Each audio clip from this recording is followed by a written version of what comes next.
Ada satu ide besar yang sudah puluhan tahun dilempar dan didiskusikan, yaitu pemisahan antara eh, penerimaan negara dengan belanja negara di Kementerian Keuangan.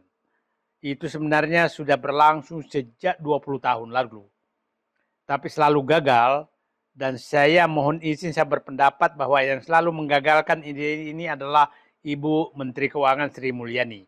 Karena Sri Mulyani ini sudah Menteri Keuangan 20 tahun loh di Indonesia. Dan uh, saya tidak tahu persis betapa kuatnya Ibu Sri Mulyani ini, karena Pak SBY juga sudah pernah merencanakan, gagal. Kemudian waktu kampanye uh, uh, periode pertama dulu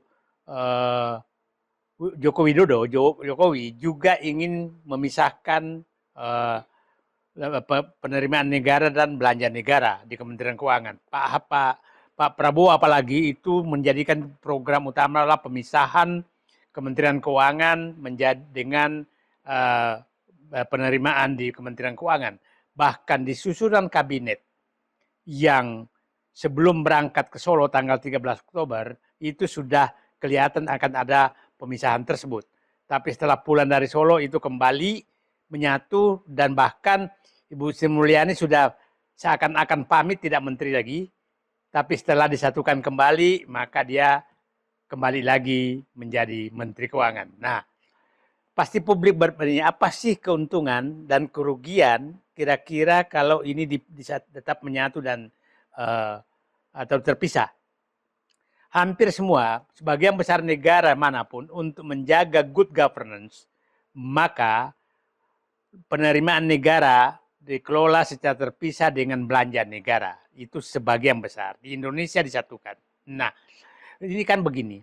Ini kan namanya fiskal. Jadi, kalau sebenarnya kalau dipisahkan, artinya dua pejabat akan melapor Presiden, Pak, kemampuan saya penerimaan tahun ini umpamanya hanya sekian.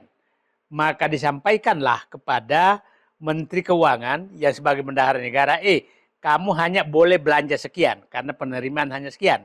Nah, itu yang di bawah. Nah, DPR akan mengundang dua-duanya, akan menanyakan berapa kemampuan kamu menghasilkan pendapatan negara. Kalau masih kurang maka dikorek terus. Nah, kemudian mengundang yang membelanjakan, mau dipakai belanja apa saja uang yang terkumpul ini. Ya kan, itu dua kementerian. Sekarang problemnya itu hanya satu orang. Jadi kita tidak tahu apakah ini atur-atur saja karena hanya menghasilkan sekian maka hanya belanja sekian. Ya, itu yang paling ini. Akhirnya di DPR itu Menteri Keuangan itu sangat berkuasa, kan yang menentukan.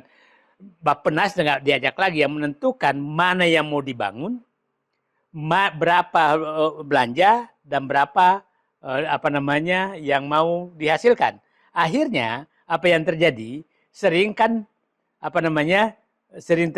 sekali terjadi sisa anggaran lebih, bisa ratusan triliun karena kelebihan mengambil utang. Nah, karena harusnya yang menentukan jumlah utang itu adalah badan atau lembaga lain yang tugasnya mencari uang. Jadi istilahnya itu pendapatan negara itu mencari uang. Nah, mencari uang itu adalah, nah artinya kalau di Kementerian Keuangan tuh kalau mau dipisahkan ada 3 dirjen, yaitu dirjen pajak, dirjen bea cukai, dan dirjen utang. Itulah yang yang tugasnya mencari uang untuk dibelanjakan. Nah, untuk dibelanjakan maka dirjen anggaran, kemudian dirjen otonomi yang mengatur transfer ke daerah, itulah mengatur kementerian lembaga, itulah yang mengatur berapa belanja. Nah, sekarang ini menyatu. Kita nggak tahu persis apakah satu kepala, satu keputusan, satu tanda tangan yang menentukan berapa pendapatan dan berapa pengeluaran. Nah, sebenarnya kalau mau sehat maka memang harusnya dipisahkan. Saya lama sekali ikut membahas fiskal. Seperti umpamanya, kalau saya disuruh nyetor nyetor dulu dividen sebagai penerimaan negara, maka karena ini kalau kelebihan uang, maka bisa saja, bukan berarti saya pernah lakukan, bisa saja bahwa udahlah nggak usah di-store dulu karena kelebihan. Nah itu juga yang menjadi problem adalah bisa dia mengatur-ngatur kalau lagi kekurangan uang maka dikasih dikasih bintang istilahnya dulu. Dikasih bintang tuh kalau ada anggarannya tapi tidak boleh dikeluarkan. Nah, untuk mengurus pengeluarannya bintang ini, maka itu ada lagi biayanya biasanya. Nah, hal-hal seperti ini menurut saya good governance-nya menjadi tidak bagus. Jadi saya berharap bahwa Bapak Presiden Prabowo duduk dengan tenang, menjelaskan ke Bu Sri Mulyani apa cita-cita dia sehingga ingin memisahkan antara badan penerimaan negara dengan penerimaan negara dengan belanja negara. Karena ini kita butuhkan orang yang betul-betul di penerimaan negara itu akan menghadapi para oligarki, para mafia-mafia, para politisi, para penyelundup, para ini uang haram, judi online, narkoba, itu bisa dikejar oleh mereka untuk menekan pendapatan. Nah, sementara kalau di satu tangan, itu kan mereka tahu, oh targetnya cuma sekian. Nah, harusnya ini menurut saya ini harus dipisahkan dan ditempatkan orang-orang benar yang sangat keras sebagai kepala badan penerimaan negara.